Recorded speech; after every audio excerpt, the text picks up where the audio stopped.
My estranged uncle paid off my $300,000 mortgage just to force me into lying for him in court, then threatened to ruin my life when I tried to say no. So I flipped the narrative on him. 2 years ago, I recently graduated from medical school, meaning I'm still broke. Luckily, the government loves me because I'm in residency, so I was able to get a mortgage on a small home near my workplace. Fast forward to 3 weeks ago, I logged into my account to contribute to payments, and was met with my account stating it had been fully paid off. This made no sense, as there was a remaining balance of over $300,000 left to pay. I received a check in the mail of repayment for overpayment of the loan, as well as a post on my account stating that the release of our lien has been in progress since the 11th of April 2022. My brain was scrambling trying to process it. I know I probably should have called someone, but I didn't want to pay it TBH. It was practically every medical student's dream come true. I was just hoping that somehow the universe was covering it for me. I was fast asleep at 3 a.m. when I got the call. It was a number I didn't recognize. Usually I wouldn't pick up, but with the whole mortgage thing, I needed answers. As soon as I swiped right on the little caller icon, they hung up.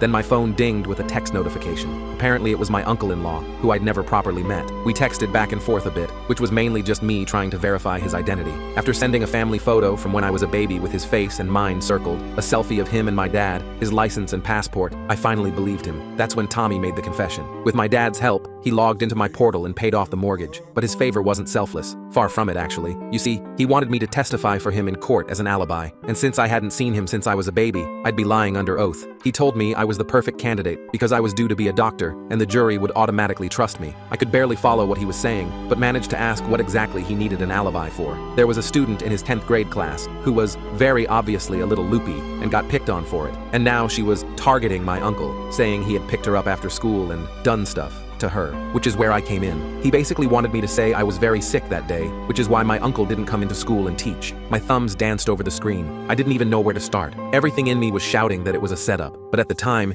he seemed so convincing. He gave me a sob story about how easy it is to ruin a man's life now, which was followed by an in-detail paragraph of their argument about how loopy the student was, how she not only had ADHD and autism, but also narcolepsy. And I guess he was able to pick up on my skepticism, because he finished off by threatening take the payment back, and I'd be left to drown in debt once more. In that moment, I had a decision to make, and to my foggy-headed, overworked, burnt-out 25-year-old self, it seemed legit, so I agreed. Thankfully, there weren't too many law-based procedures I had to go through, and honestly, the fact that everyone was thanking me all the time really made me feel like I was doing the right thing, like I was helping bring justice to the world. Then came the hearing. I felt confident, and was just waiting for the whole thing to be over so I could go back to work. But from the second the prosecutor started talking, I knew I had made a mistake. She didn't pace. She didn't raise her voice. She didn't perform. She just opened a folder and started laying out facts like puzzle pieces. There was an intimate screenshot text sent from Tommy that night. A janitor testifies seeing Tommy and the girl talking near a stairwell after hours. Search history on Tommy's laptop includes, can students lie in court, mandatory reporting laws, etc. My chest was tight and hammering. At the end, it was determined that my uncle was innocent. The second the word innocent left the judge's mouth, the girl broke down in tears. It was the kind of crying that makes people uncomfortable, that echoes off walls, that makes jurors look down at their feet, and the bailiff suddenly forgets how to stand still. And for one terrifying second, she looked straight at me. At that moment, I knew I had made the wrong decision. I pressed my tongue to the roof of my mouth to stop myself from crying. No amount of money was worth a predator walking the streets as a free man. Not even my own uncle. I knew I had to do whatever it takes to fix my mistake and make Tommy pay the price. The next few days at the hospital were a blur. I went through the motions, checking vitals, ordering tests, presenting to attendings, but I wasn't really there. My mind kept replaying that girl's face, her crying, the evidence the prosecutor had presented. One of the senior residents asked if I was okay after I blanked during a presentation. I blamed it on lack of sleep, which wasn't entirely untrue. I hadn't slept properly since the trial. About a week after the hearing, Tommy showed up at my house unannounced. I was just getting home from a 12-hour shift and found him sitting on my front porch with a bottle of expensive whiskey. There he is, the man of the hour. Tommy stood up, arms wide for a hug. I awkwardly accepted the hug, trying not to show how uncomfortable I felt. He followed me inside, already pouring whiskey into glasses he must have brought himself. I didn't even own whiskey glasses. We never got to properly celebrate, he said, handing me a glass. To family helping family. I took the smallest sip possible while Tommy downed half his glass in one go. He made himself comfortable on my couch, putting his feet up on my coffee table like he owned the place, which, in a way, he kind of did. So, how's it feel, being debt-free at your age? Pretty sweet, right? I nodded, not trusting myself to speak. Tommy didn't seem to notice my discomfort. He launched into stories about his life, his teaching job, his hobbies. He talked about the trial too, calling the girl that little liar, and laughing about how those texts were taken completely out of context. I excused myself to the bathroom and splashed cold water on my face. When I looked in the mirror, I barely recognized myself. I looked tired, yes, but there was something else, a hollowness in my eyes that hadn't been there before. When I came back, Tommy was scrolling through my phone. What are you doing? I grabbed it from him. Just checking out your photos. Wanted to see if you had any good ones of us from the trial. Thought I might frame one for my office. I didn't take any pictures at the trial, I said, checking my phone to see what he'd been looking at. It was open to my contacts. You should get some rest, Tommy. I have an early shift tomorrow. He looked disappointed but stood up. Sure.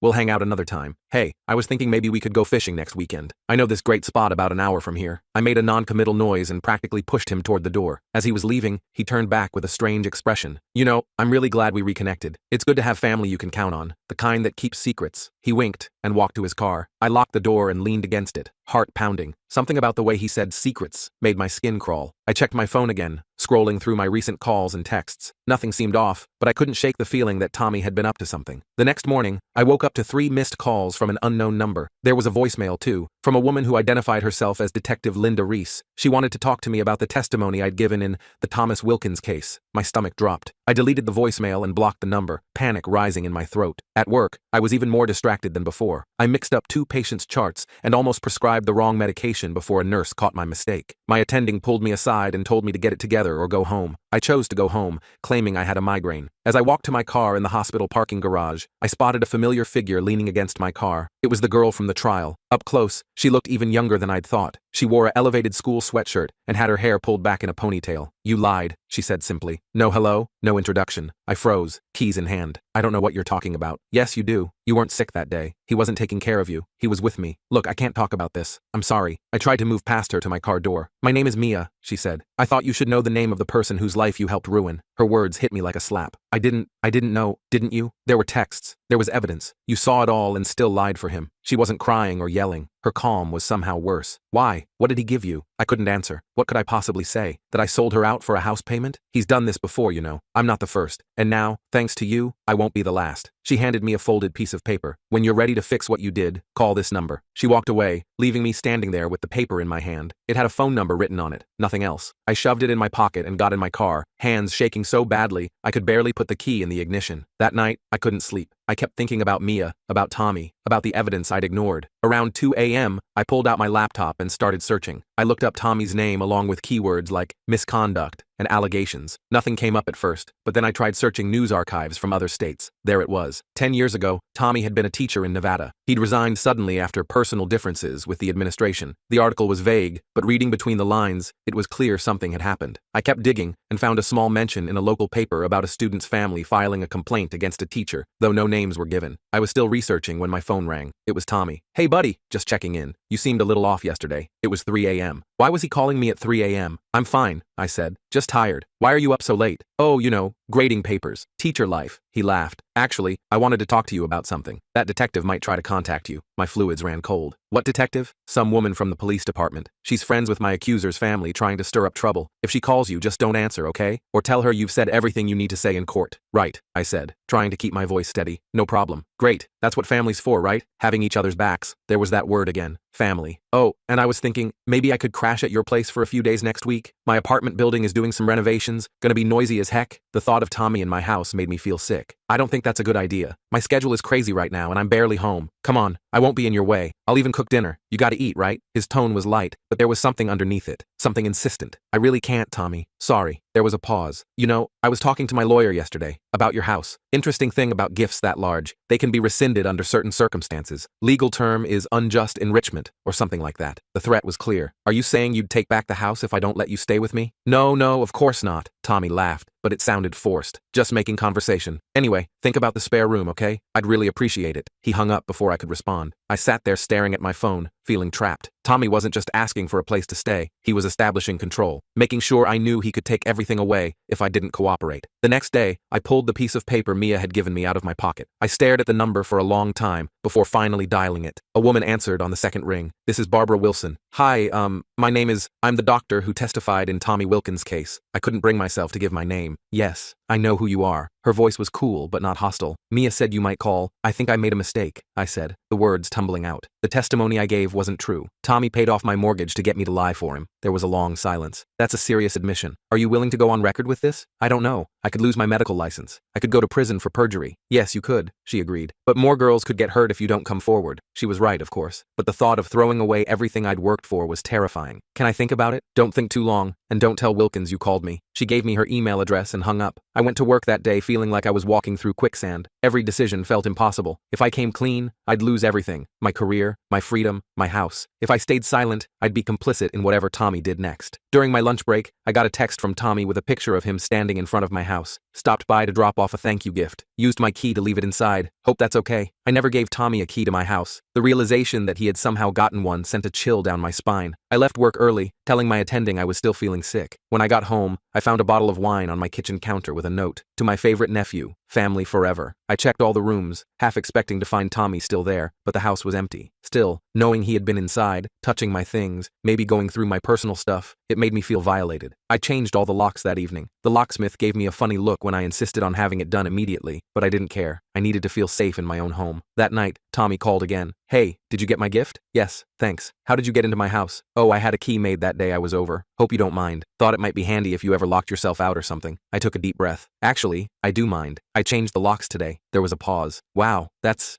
kind of hurtful, to be honest. I thought we were closer than that. We're not close, Tommy. I barely know you. I paid off your house, he said, his voice hardening. I think that makes us pretty darn close. About that, I said, gathering my courage. I've been thinking. I want to pay you back. I can't take that kind of money. Tommy laughed, but there was no humor in it. Pay me back? On a resident's salary? That would take you decades. I'll figure something out. I can refinance. This is about the trial, isn't it? You're feeling guilty. Did that detective contact you? Or was it the girl? No one contacted me, I lied. I just don't feel right about it. Well, too bad. The money was a gift. You can't give it back. His voice turned threatening. And if you're thinking about changing your story, remember that you committed perjury. That's a felony. You'd lose your medical license. Everything you've worked for, gone. He hung up. I sat there, phone in hand, feeling like the walls were closing in. Tommy had me trapped, and he knew it. The next day, I got another call from Detective Reese. This time, I answered. Dr. Morgan, this is Detective Linda Reese. I'd like to talk to you about your testimony in the Wilkins case. I have nothing to say, I replied automatically. Tommy's threats fresh in my mind. I think you do, she said calmly. We have evidence that Thomas Wilkins paid off your mortgage in exchange for your testimony. That's witness tampering, Dr. Morgan, and perjury on your part. My heart pounded. What evidence? Bank records showing the transfer from an offshore account linked to Wilkins. Text messages between you two discussing the arrangement. I realized she was being strategic with her evidence. I hadn't met with Tommy before the trial. The only time I'd seen him in person was at the courthouse and when he came to my house after. That's not accurate. I never met with him before the trial. So you admit to the payment and the false testimony? I realized too late that she'd tricked me. I didn't say that. I'm not saying anything else without a lawyer. Smart move, she said. But just so you know, we're building a case against Wilkins for witness tampering and rope of a minor. If you come forward voluntarily, it would look a lot better for you than if we have to come to you with charges. After she hung up, I sat down and put my head in my hands. Everything was falling apart. I considered calling Tommy, confronting him about the detective's claims, but something stopped me. What if he was dangerous? What if he did more than just threaten to take back the house? I decided to call Barbara Wilson instead. She answered immediately. I want to come clean, I said without preamble, but I need to know what will happen to me. I can't make any promises, she said, but if you cooperate fully, testify against Wilkins, I can talk to the DA about immunity or a reduced charge. Will I lose my medical license? That's not up to me, but I would think coming forward voluntarily would count for something with the medical board. It wasn't much, but it was something. Okay, I'll do it. We arranged to meet at her office the next day. I spent the night gathering evidence, screenshots of all my conversations with Tommy, bank statements showing the mortgage payoff, everything I could think of that would help build a case against him. As I was getting ready to leave for the meeting the next morning, my doorbell rang. I looked through the peephole and saw Tommy standing there, looking agitated. I froze, not sure what to do. I know you're in there, he called through the door. Your car's in the driveway. Open up. We need to talk. I didn't move, barely even breathed. Fine, have it your way. I heard a key in the lock and panicked. Had he somehow gotten a copy of my new key already? The door didn't open though. The key didn't fit. Tommy cursed loudly and pounded on the door. What the heck? Did you change the locks? Open this door right now. I backed away from the door, phone in hand, ready to call 911. Tommy kept pounding and yelling for a few minutes, then suddenly went quiet. I crept back to the peephole and saw he was on his phone, talking angrily to someone. A moment later, my own phone rang. It was my dad. Hey, what's going on? He asked. sounding confused. Tommy says you changed your locks and won't let him in. He's pretty upset. Dad, don't listen to him. Tommy's not who you think he is. What are you talking about? He's family. He paid off your house for God's sake. He paid it off so I would lie for him in court. He's been accused of inappropriate behavior with a student, and I think it's true. There was a long silence. That's a serious accusation. I know, and I'm about to go to the police with it. I just wanted you to know. Another pause. Are you sure about this? Once you go to the police, there's no going back. I'm sure, Dad. I made a terrible mistake, and I need to fix it. I heard my dad sigh. Okay. I trust your judgment. Do what you need to do. And I'm sorry if I put you in this position by connecting you with Tommy. It's not your fault. You didn't know. After hanging up, I peeked through the peephole again. Tommy was still outside, pacing back and forth on my porch. I couldn't leave with him there. I texted Barbara that I might be late and explained the situation. 20 minutes later, a police car pulled up in front of my house. Tommy immediately put on a friendly face and started talking to the officer. I couldn't hear what they were saying, but after a few minutes, the officer approached my door and knocked. Sir, this is Officer James Taylor. Your uncle says he's locked out and just needs to get some belongings he left inside. I opened the door just enough to talk to the officer, keeping the chain on. Officer, that man is not locked out. He doesn't live here. This is my house, and he's harassing me. Tommy stepped forward. That's ridiculous. I paid for this house. Show him the deed. It probably has my name on it somewhere. The mortgage was paid off recently, I admitted to the officer, but the house is in my name only, and I'm on my way to meet with Barbara Wilson about this man's lawbreaker behavior. The officer's expression changed at the mention of Barbara's name. Barbara Wilson from the DA's office? I nodded. Tommy's face went pale. Sir, the officer said to Tommy, I'm going to have to ask you to leave this property immediately. This is bullpoop, Tommy muttered, but he backed away. This isn't over, he called to me as he walked to his car. You have no idea what you're getting into. The officer waited until Tommy drove away, then turned to me. Do you want to file a report for harassment? Not right now. I really need to get to my meeting with Ms. Wilson. He nodded. I'll follow you to make sure he doesn't try to follow you. True to his word, the officer followed me all the way to Barbara's office. I thanked him before heading inside, feeling slightly safer knowing Tommy hadn't followed me. Barbara was waiting with Detective Reese. For the next 3 hours, I told them everything. How Tommy had paid off my mortgage, how he'd pressured me to testify, the threats he'd made afterward. I showed them all the evidence I'd gathered. This is very helpful, Detective Reese said when I finished. But we'll need you to wear a wire. A wire? Like in the movies? Similar, yes. We need to get Wilkins on record threatening you or admitting to the payment scheme. The thought terrified me. What if he gets violent? We'll have officers nearby, Barbara assured me. Your safety is a priority. I wasn't convinced, but I agreed anyway. What choice did I have? I'd already come this far. They set up the sting for the following day. I was to call Tommy, tell him I was reconsidering my statement to the police, and ask to meet at a coffee shop to discuss it. The wire was uncomfortable under my shirt, and I was sweating despite the air conditioning in the car. Tommy agreed to meet immediately. He sounded relieved, which made me even more nervous. What if he saw through my act? The coffee shop was busy, which was good. Plenty of witnesses if things went wrong. I spotted 2 plainclothes officers at different tables when I walked in. Tommy was already there, nursing a coffee. I was beginning to think you'd gone completely off the deep end, he said as I sat down. Calling the cops on family? That's low. I panicked, I said, trying to sound apologetic. You were pounding on my door, yelling, because you changed the locks. After everything I've done for you, that's what I wanted to talk about. What exactly do you expect from me in return for paying off my mortgage? Because it seems like the expectations keep changing. Tommy leaned forward. I expect loyalty. I expect you to have my back, like I had yours. That detective is trying to build a case against me, and I need to know you're not going to flip. I already testified for you. What more do you want? I want you to tell that detective you stand by your testimony, that you were sick that day, and I was with you the whole time, and I want you to let me stay at your place for a while, just until things cool down. And if I don't? Tommy's friendly facade dropped. Then I'll tell everyone you lied under oath. I'll go to the medical board. I'll sue you for the money. I'll make sure you lose everything. You'd be admitting you paid me to lie. That's an offense. It would be your word against mine. And who do you think they'll believe? The upstanding teacher with a spotless record, or the young doctor who committed perjury to get his mortgage paid off? I felt sick. You don't have a spotless record though, do you? What about Nevada? Why did you really leave that school? Tommy's face hardened. Who have you been talking to? No one. I just did some research. Well, you should be more careful about the accusations you throw around. That situation was completely different. The girl was troubled, making things up for attention, just like Mia. Mia doesn't seem troubled to me. She seems like a kid who was taken advantage of by her teacher. Tommy slammed his hand on the table, making me jump. You don't know what you're talking about. You weren't there. No, but you just admitted you were with her, not me that day. I saw the realization dawn on his face that he'd slipped up. It's over, Tommy. I'm going to tell the truth. He stood up suddenly. You ungrateful little poop. After everything I did for you, you didn't do anything for me. You tried to buy my integrity, and I'm not selling. Tommy lunged across the table at me, but before he could reach me, the 2 plainclothes officers were there, grabbing his arms and identifying themselves as police. Tommy struggled and shouted as they handcuffed him,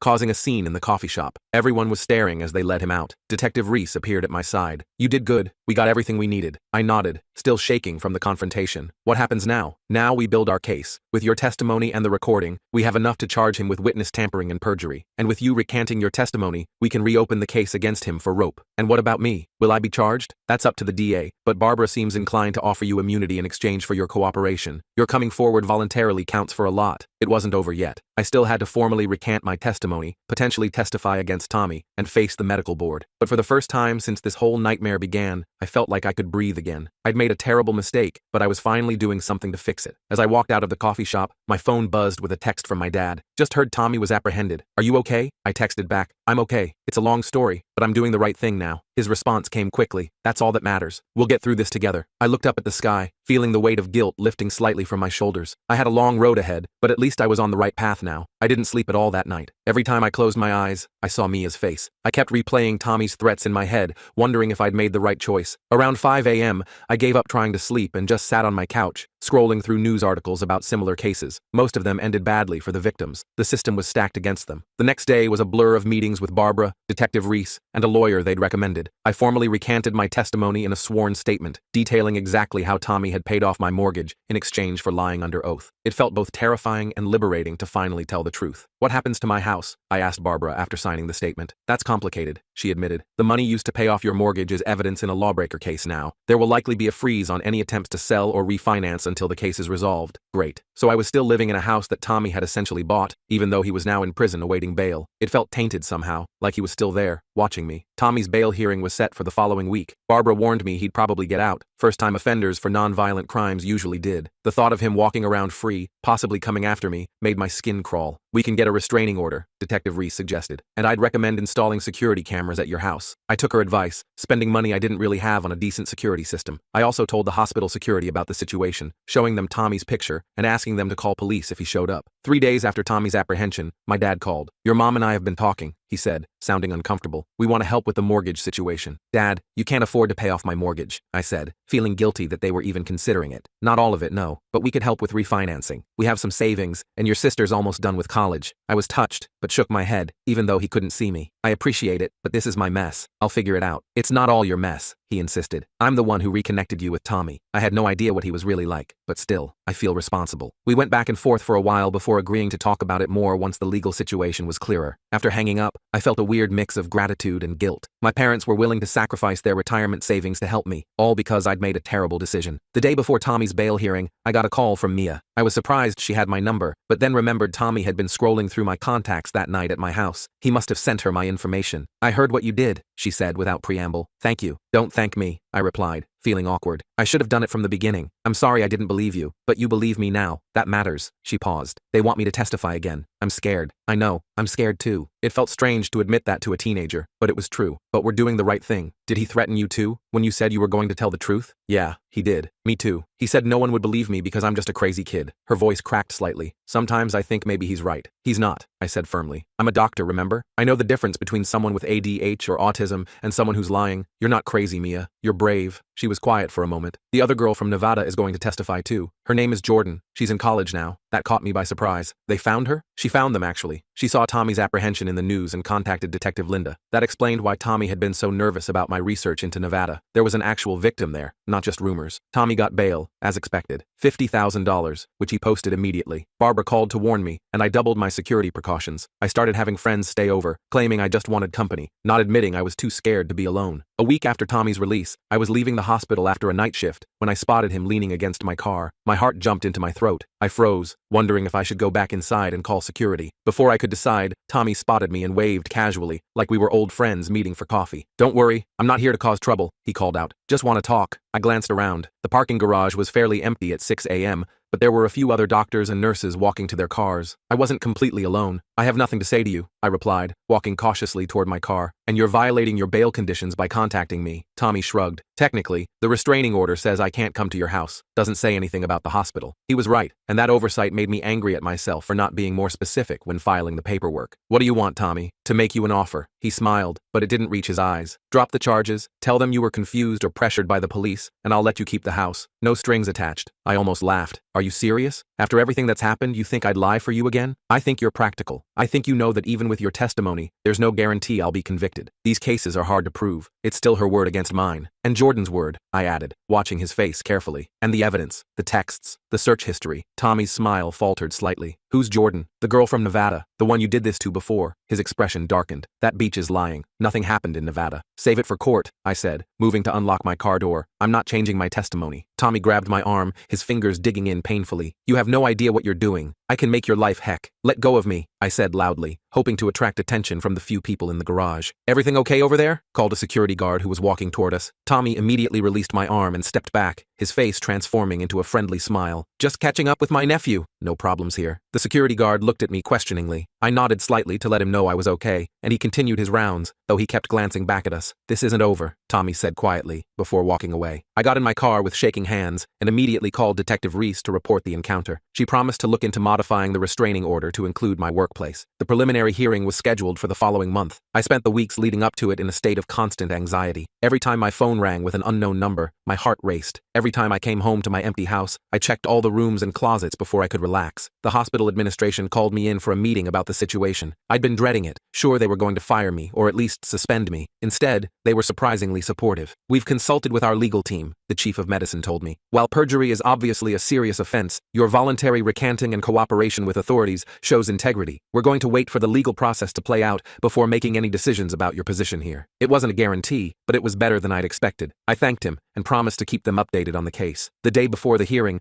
I got a strange text from a number I didn't recognize. Check your mail. No signature, no explanation. I approached my mailbox cautiously, half expecting it to explode or something equally dramatic. Inside was a plain white envelope with no return address. I opened it carefully. It contained a single sheet of paper, a bank statement showing a transfer of $300,000 from an account in the Cayman Islands to my mortgage company. The account holder's name was listed as T. Wilkins Enterprises. Paperclipped to it was a handwritten note. Thought you might need this. J. Jordan. She must have somehow accessed evidence of Tommy's payment. I immediately called Barbara and arranged to drop it off at her office. This is huge, Barbara said, examining the statement. We've been trying to trace the money, but offshore accounts are tricky. This gives us the exact account number. How did she get it? I asked. Barbara shrugged. I didn't ask, and I suggest you don't either. Sometimes it's better not to know. The preliminary hearing was brutal. I had to testify about the payment, the lies, everything. Tommy's lawyer tried to paint me as an opportunist who took the money willingly and was now trying to save my own skin by turning on my benefactor. It was humiliating, but I stuck to the truth. Mia testified too, her voice steady, despite Tommy staring at her the whole time. And then Jordan took the stand, a confident college sophomore who described in detail how Tommy had groomed her when she was 15, how he'd manipulated her into keeping quiet, how her parents had moved the family to another state when they found out. By the end of the hearing, the judge had enough evidence to send the case to trial. Tommy was looking at multiple charges, witness tampering, perjury, rope of a minor, and a few other things I didn't fully understand. As we left the courthouse, Tommy's lawyer approached me. My client is willing to make a deal, he said smoothly. He'll plead guilty to witness tampering if the other charges are dropped. You get to keep the house. No one has to go through a trial. Everyone wins. I looked past him to where Mia and Jordan were standing with their families. Two girls whose lives had been forever altered by this man. Two girls who had been brave enough to come forward,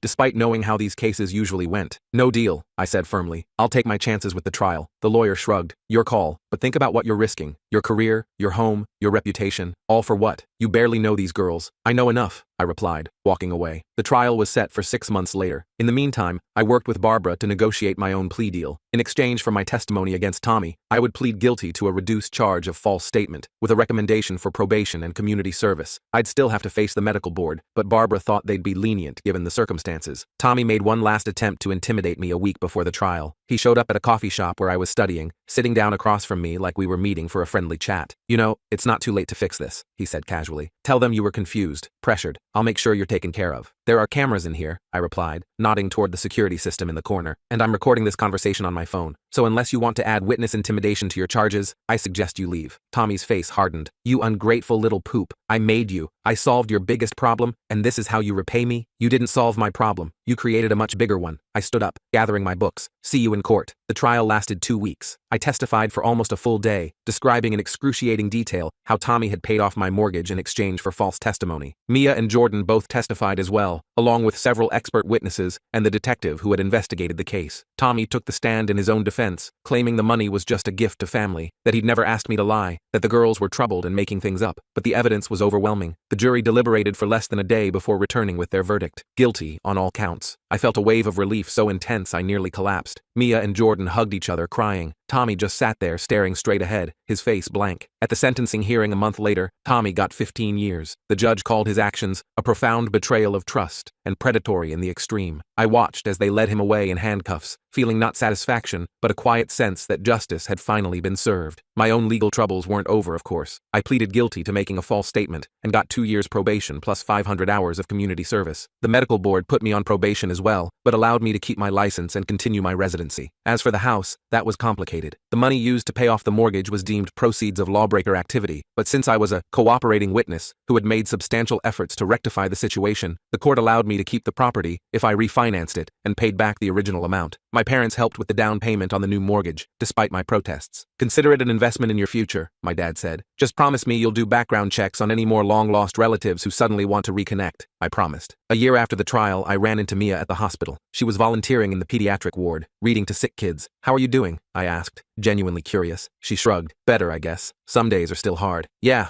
I get that. I'm applying to colleges next year," she said, a hint of pride in her voice. "Pre-med." I smiled. "You'd make a great doctor. Thanks to you, I might actually get the chance." She hesitated, then added, "You know, for what it's worth, I forgive you. For what happened at the first trial." I shook my head. "You don't need to do that." "I know, but I want to. Holding on to anger just gives him more power, you know." She was wiser at 17 than I had been at 25. I still live in that house, though sometimes I think about selling it and starting fresh somewhere else. But then I remember what it represents now. Not Tommy's manipulation, but my own redemption. My second chance to do the right thing. It wasn't easy. It cost me financially, professionally, emotionally. But when I look in the mirror now, I recognize myself again. And that's worth more than any house.